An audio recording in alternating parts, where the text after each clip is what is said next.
마태복음 10장 2절에서 4절까지의 말씀 보겠습니다. 신약 14페이지쯤에 있습니다. 마태복음 10장 2절에서 4절까지 말씀. 자, 우리 같이 한 목소리로 이 말씀을 읽겠습니다.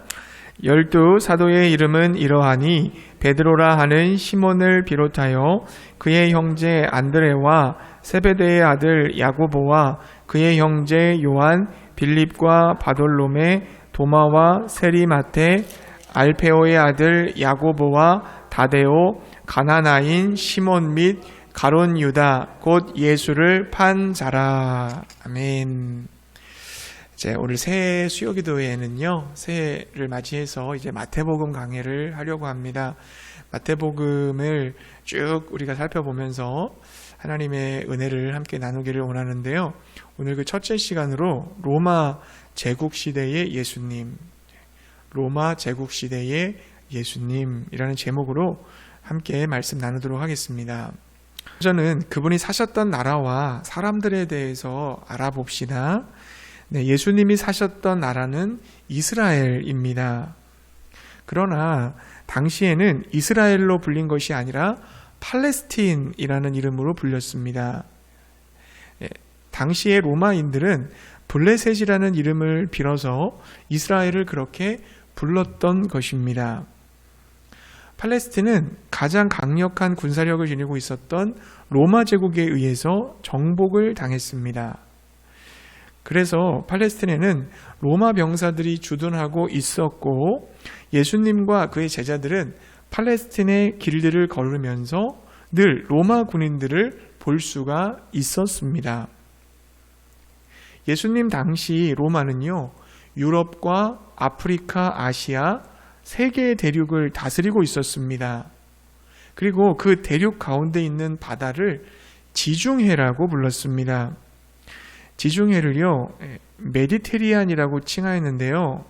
라틴어로 메디는 중앙을 뜻하고 테라는 육지를 뜻합니다. 즉 로마가 정복한 모든 육지의 중앙에 바다가 위치해 있기에 메디테리안, 지중해라고 부른 것입니다. 모든 그 육지의 중앙에 바다가 있다. 그래서 지중해라고 부른 거죠. 로마 제국은 건축술이 매우 발달하였습니다. 당시에 건설된 도로들의 남은 흔적은 약 2400년이 지난 오늘에도 여전히 남아 있다고 합니다. 오늘날 이탈리아와 영국 일부 지방에서 중요한 도로의 기초가 되기도 하였습니다. 또한 로마인들은 해상 경로를 통한 항해를 위해 배를 만들었고 또 돛과 노를 동력 장치로 사용했습니다. 팔레스틴은 로마의 지배를 받고 있었기 때문에 로마인들이 많이 있었지만 원래 팔레스틴 원주민들은 유대인이었습니다. 원주민이라는 이 단어의 뜻을 여러분 아시죠? 그 땅에서 태어난 사람들을 뜻합니다. 그러니까 예수님도 팔레스틴에서 태어나신 유대인이셨습니다. 로마 제국의 황제의 호칭이 가이사였거든요. 그는 로마라고 하는 그 도시에 거주하였고 군사들은 팔레스틴 거리를 수시로 순찰하였습니다. 그리고 유대인들은 로마에다가 세금을 바쳤습니다. 그러므로 유대인들은 자신들의 영토 내에서 활보하는 그 로마인들을 굉장히 미워하였고요. 또 증오하였습니다. 이러한 로마 제국에 대해서 대항하는 세력이 있었는데요. 그들이 누구냐면 바로 열심당원들이었습니다. 이들은 무력을 사용하여 로마로부터 자유를 쟁취하고자 하는 소망을 갖고 봉기를 일으켰던 혁명가들이었습니다. 이들은 그 어떤 사람들보다 로마인들을 너무나 미워하였습니다. 예수님께서 태어나기 전에 유대 열심당원들은요, 로마로부터 그 자유를 쟁취하기 위해서 봉기하였습니다. 그러나 그들의 봉기는 로마군에 의해 비참하게 그 최후를 맞이하였습니다. 당시 적어도 2,000명 이상의 그 열심당원들이 죽임을 당했습니다. 어떻게 죽임을 당했냐면 십자가형을 받았어요. 십자가에서 그 열심당원들이 다 처형을 당했습니다. 예수님만 십자가형을 당하신 것이 아니라 봉기를 일으켰던 열심당원들도 십자가에서 처형당했습니다. 열심당원들은 봉기에 실패한 이후에도 계속해서 개별적인 저항운동을 하였습니다. 그러나 로마에 의해서 계속되는 학살을 당했고 그 결과 열심당원들은 로마를 더 심하게 증오하게 되었습니다. 그러나 로마 제국에 대항하는 유대인만 있었던 것은 아니었어요. 로마 제국을 지지하고 로마 제국을 위해 일하던 유대인들도 있었습니다. 그들이 바로 세리입니다. 유대 세리들은요, 로마 정부를 위해서 자신들의 동족 유대인들의 세금을 징수하였습니다. 세리들은 로마 정부가 정한 그 세금을 유대인들로부터 징수하고요, 일정 분을 로마에게 바치고 남은 돈은 자신들이 챙겼습니다. 이런 방법으로 세리들은 자신들의 동족들로부터 강제로 갈취한 돈으로 부자가 되었던 것입니다. 예수님이 오시기 전에 한 위대한 철학가에게 어떤 사람이 이런 질문을 하였습니다. 동물들 중에 가장 잔인한 동물은 무엇입니까? 철학가는 대답했습니다. 사막의 짐승들, 곰, 사자들과 더불어서 도시의 흉악한 짐승들, 그리고 바로 동료들의 피를 빨아먹고 사는 기생충과 같은 인생들, 그 중에서도 세리들이야말로 가장 잔인한 짐승이다 라고 했습니다. 그 철학가는 세리들을 다른 사람들의 피를 빨아먹고 사는 기생충에 비교한 것입니다. 따라서 로마인들을 증오하던 열심당원과 로마를 위해서 일했던 세리는요, 적대관계일 수밖에 없어요. 그렇죠? 열심당원은 인들을 증오하고요, 그리고 세리들은 오히려 로마를 위해서 일을 하고 있었기 때문에 둘의 관계는 적대관계일 수밖에 없는 것입니다. 그들은 모두 팔레스틴에 함께 살고 동일한 유대인들이었지만 매우 적대적인 관계에 있었던 것입니다. 그런데 여러분, 예수님의 제자 중에 열심당원과 세리가 있었다는 거 여러분 아십니까? 마태복음 10장 2절부터 4절 말씀 우리가 읽었는데요. 이 읽은 본문 속에서 두 명이 다 등장을 해요. 열심당원도 나오고 세리가 나옵니다. 누가 열심당원이고 누가 세리일까요? 먼저 열심당원을 보게 되면 예수님의 제자 중 시몬이라는 이름이 두 명이 여기 나오거든요. 베드로라 하는 시몬이 나오고, 그리고 가나나인이라고 하죠. 가나안인 시몬, 이렇게 두 사람이 등장합니다. 여기서 가나안인 시몬이 바로 열심당원 시몬입니다. 4절의 말씀을 표준세번역 개정판으로 보게 되면 열혈당원 시몬이라고 번역했어요. 이 열혈당원은 바로 열심당원을 말하는 것입니다. 그러니까 열혈당원, 열심당원 시몬이 있고요. 그리고 3절 보시면요, 세리 마태라고 기록이 되어 있어요. 예수님의 제자들 중에서 열심당원도 있고 세리도 있다는 얘기예요. 예수님을 따르기 전 세리 마태는 로마를 위해 일했던 사람이고, 열심당원 시몬은 로마에 대항하여 독립투쟁을 했던 사람이었습니다. 이들은 예수님을 따른 후에는 모두 다 사도가, 예수님의 제자가 되었습니다. 자, 예수님을 따르기 전에 이 둘은 친구가 아니라 적대적 관계였습니다. 그러나 이들이 예수님을 따른 후에는 친구가 되었습니다. 이 둘이 화해하고 하나가 되었던 것입니다. 여러분, 이것이 어떻게 가능하게 됐을까요? 한 사람은 로마인들을 죽이고 싶도록 미워하는 사람이고, 한 사람은 로마인들을 너무 좋아해서 그들로부터 녹을 받고 그들을 위해서 일하는 사람이고, 둘 다 적대적 관계예요. 근데 그들이 예수의 제자가 됐어요.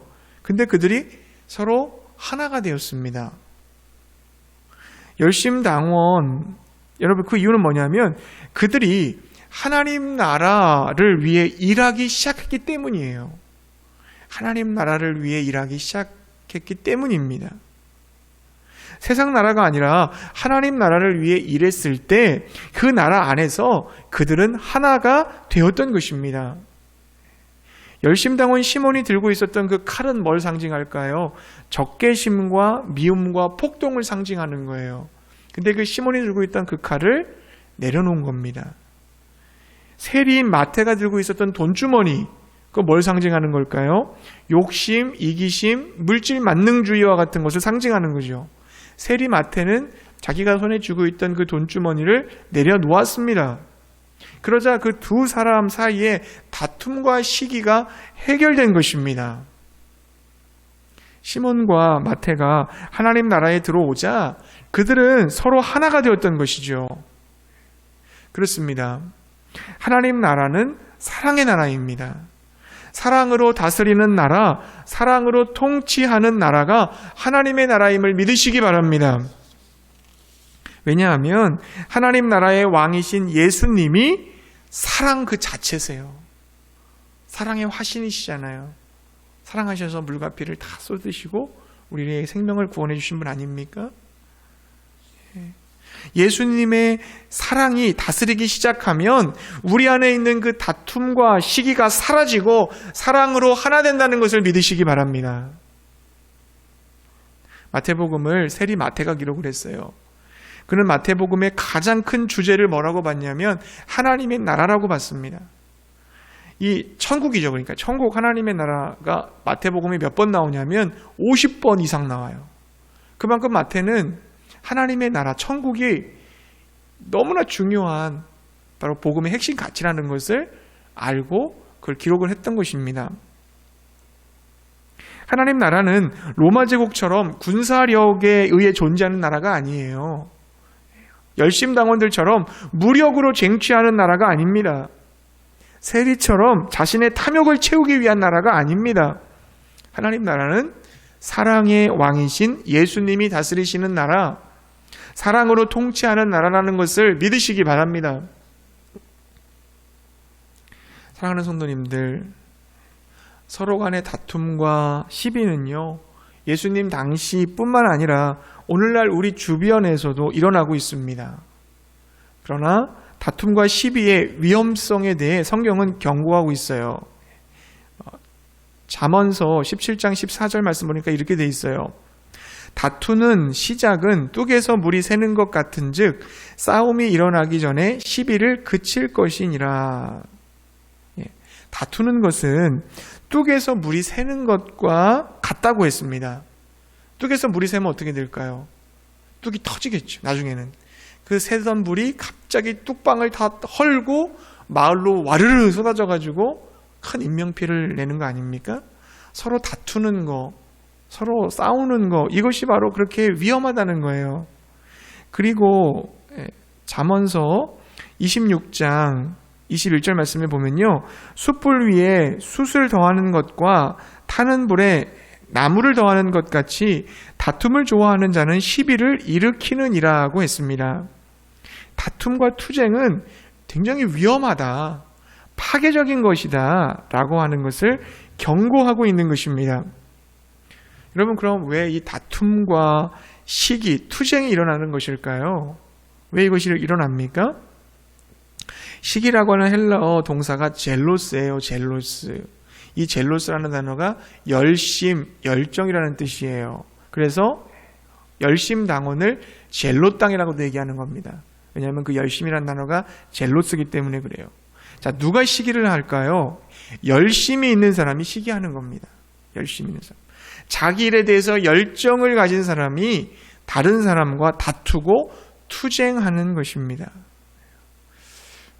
그렇다고 모든 열심 있는 사람이 시기하는 건 아니죠. 그 열심이 하나님의 열심이면 괜찮아요. 하나님의 열심이 뭘까요? 자기를 부인하고 자기를 희생하고 섬기고 용서하고 사랑하려는 열심이에요. 이런 열심을 가진 자는 오히려 누군가에게 다 양보하고 배려하기 때문에 다툼이 일어나지 않죠. 그리고 하나님께서 그를 사용하셔서 사랑과 생명의 역사를 이루어 가시는 것입니다. 문제는 뭐예요? 하나님의 열심이 아니라 자기 열심을 가질 때 벌어지는 거예요. 이기적인 마음을 가지고 자기 열심으로 일하면 일할수록 어떻게 됩니까? 누군가를 해치게 됩니다. 그 열심이 누군가를 아프게 하는 거예요. 자기 열심이 그릇된 경쟁의식을 조장하게 되고 상대방을 향한 우월감과 열등감을 가지게 되어서 스스로를 고통스럽게 만든다는 것입니다.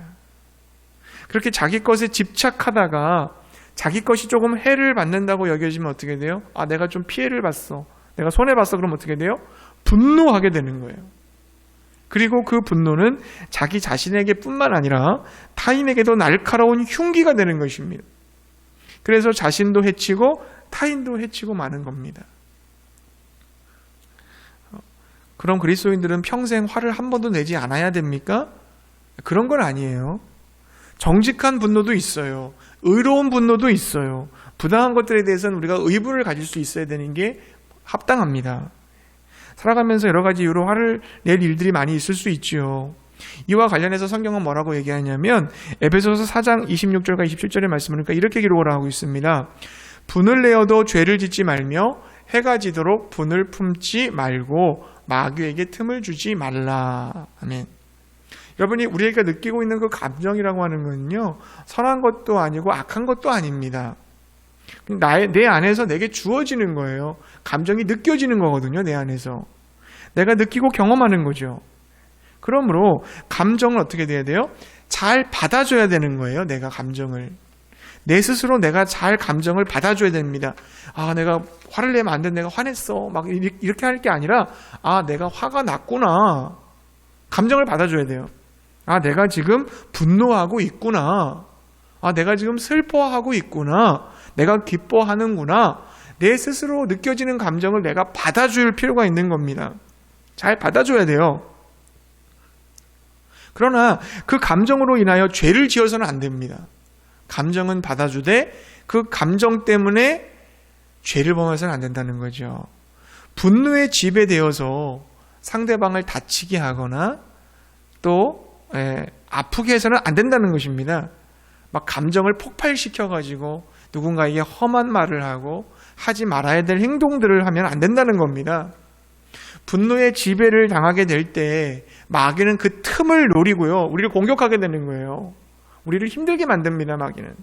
너 아직도 그런 거 있잖아. 그러면서 우리를 붙잡고 우리를 막 공격하는 거예요. 우리의 성숙을 방해해서 여전히 미성숙한 신앙 상태에 머물게 만든다는 것입니다. 그렇다면 여러분, 무엇을 해야 시기와 투쟁, 다툼과 분노와 같은 것들에서 우리가 해방될 수 있을까요? 뭘 해야 될까요? 에베소서 4장 31절부터 33절을 말씀은 이렇게 기록을 하고 있습니다. 너희는 모든 악독과 노함과 분냄과 떠드는 것과 비방하는 것을 모든 악의와 함께 버리고 서로 친절하게 하며 불쌍히 여기며 서로 용서하기를 하나님이 그리스도 안에서 너희를 용서하신가 같이 하라 그랬습니다. 비결은 뭐예요? 용서하는 겁니다. 내 안에 있는 악독, 노함, 분냄, 떠드는 것, 비방하는 것, 모든 악의를 버리는 거죠. 버릴 뿐만 아니라 상대방에 대해서 친절하게 하고 불쌍히 여기고 용서하는 거예요. 예수님이 나를 용서해 주셨던 것처럼, 나의 그 수많은 허물들을 덮어주셨던 것처럼 나도 상대방의 허물을 덮어줄 수 있어야 되는 것입니다. 용서할 때 우리는 시기와 다툼으로부터 자유해질 수 있다는 것을 믿으시기 바랍니다. 그런데 이 용서가 가능하기 위해서 필요한 것이 있어요. 그것이 뭐냐면 바로 사랑입니다. 사랑이 있어야 용서가 돼요. 잠언서 10장 12절 말씀에 이렇게 기록을 합니다. 미움은 다툼을 일으켜도 사랑은 모든 허물을 가리느니라. 사랑이 모든 허물을 용서한다는 거예요. 사랑이 용서를 가능하게 한다는 것을 여러분 기억하시기 바라요. 자, 근데 이 사랑은 누구의 사랑일까요? 이 사랑. 내 안에서 나오는 사랑이 아닙니다. 나의 의지와 나의 결단, 내가 사랑해야지 해서 사랑할 수 있는 게 아니에요. 이 사랑은 하나님으로부터 주어지는 사랑이에요. 하나님이 주셔야 되는 사랑인 것입니다.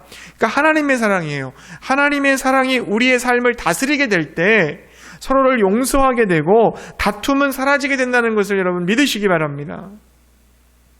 하나님의 나라, 그 사랑의 나라에 세리 마태와 열심당원 시몬이 들어왔잖아요. 그 하나님의 나라, 사랑의 나라에 이 두 적대적인 사람들이 들어왔단 말이에요. 근데 두 명이 들어와서 사랑의 통치를 받은 거예요. 예수 그리스도의 사랑을 맛본 거예요. 그래서 그들이 시기하고 다투지 않고 서로 용서하며 사랑으로 하나 되었던 것을 여러분 믿으시기 바랍니다. 하나님의 사랑, 이 사랑을 누가 주실 수 있습니까? 이 사랑을 누가 주시는 거예요? 로마서 5장 5절 말씀은 이렇게 증거합니다. 소망이 우리를 부끄럽게 하지 아니함은 우리에게 주신 성령으로 말미암아 하나님의 사랑이 우리 마음에 부은 바 됨이니. 우리에게 주신 성령으로 말미암아 하나님의 사랑이 우리 마음 안에 부어졌다 그랬어요. 성령께서 사랑의 마음을 주신다는 겁니다. 성령께 사랑의 마음을 주세요. 하나님 나라에 들어가서 예수님과 함께 걷고 예수님과 함께 대화를 나누고 예수님에게 배우고 예수님을 믿는 그 믿음 안에서 우리는 하나님의 사랑을 우리 마음에 심게 되는 줄로 믿습니다. 즉 예수 그리스도의 참 제자가 되어 하나님 나라의 원리들을 내 삶에 적용하게 될 때 하나님의 사랑을 받아 누리게 된다는 것을 믿으시기 바랍니다. 저는 사랑은 불쌍히 여기는 마음이라고 믿습니다. 사랑은 불쌍히 여기는 것이다. 예수님께서 무리를 보시고 불쌍히 여기셨잖아요. 목자 없는 양과 같이 방황하는 모습을 보시며 안타깝게 여기셨어요. 긍휼히 여기셨어요. 그것처럼 우리가 누군가를 보면서 불쌍히 여기는 마음, 그 마음이 있다면 우리는 사랑하는 마음이 있다라고 저는 믿습니다. 예수님께서 자기를 십자가에 못 박는 사람들을 향해서 하나님께 기도를 드리셨잖아요. 어떤 기도를 드리셨습니까? 저들의 죄를 용서해 주십시오. 저들이 하고 있는 짓을 알지 못합니다. 그렇게 기도하셨어요. 역시 나를 십자가에 못 박고 나를 죽이고 있는 저 사람들을 향해서 불쌍히 여기는 마음을 가지신 거죠.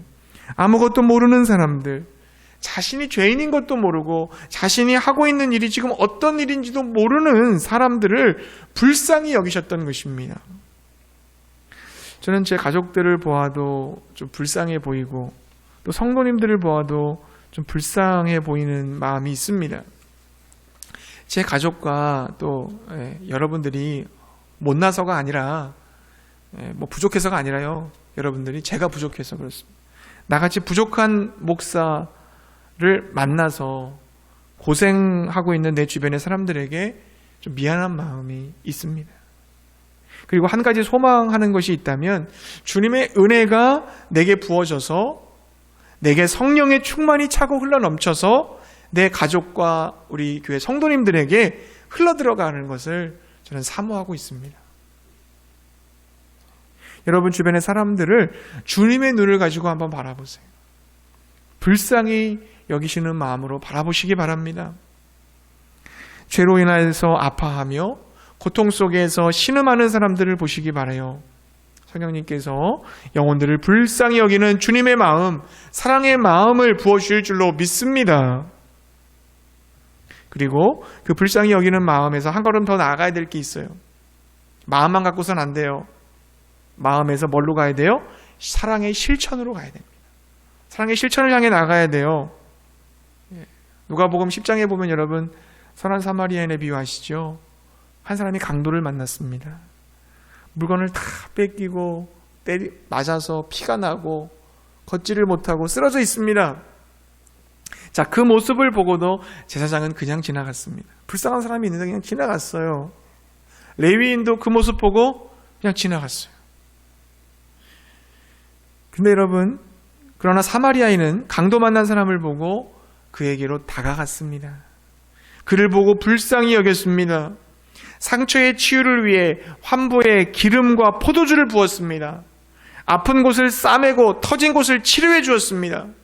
그리고 자기가 타고 가던 나귀에 이 사람을 태웁니다. 태우고 주막까지 데리고 갑니다. 밤새도록 이 사람의 잠자리를 지킵니다. 자기는 안 자고 계속 병간호를 해주는 거죠. 이윽고 그 다음날이 되자 사마리아 사람은 길을 떠나면서 주막 주인에게 돈을 지불하고 혹시 내가 돌아올 때 더 돈을 사용하게 되면 더 주겠노라고 잘 돌봐달라고 부탁을 하고 떠나갑니다. 여러분, 이게 사랑이에요. 제사장과 레위인도 불쌍히 여기는 마음이 있었겠죠. 아, 딱하다. 어떡하지? 그냥 갔잖아요. 사랑이 아니에요. 불쌍히 여기고 딱한 마음을 가지고 실천하는 데까지 가는 게 사랑입니다. 그게 사랑이에요. 사랑은 행동하는 것입니다. 실천하는 것입니다. 실제적인 유익을 주는 거예요. 그의 필요를 채우고자 그의 권리와 행복을 위하여 내 것을 희생하면서 대가 지불하는 것이 사랑이라는 것을 믿으시기 바랍니다. 야고보 기자는 말하죠.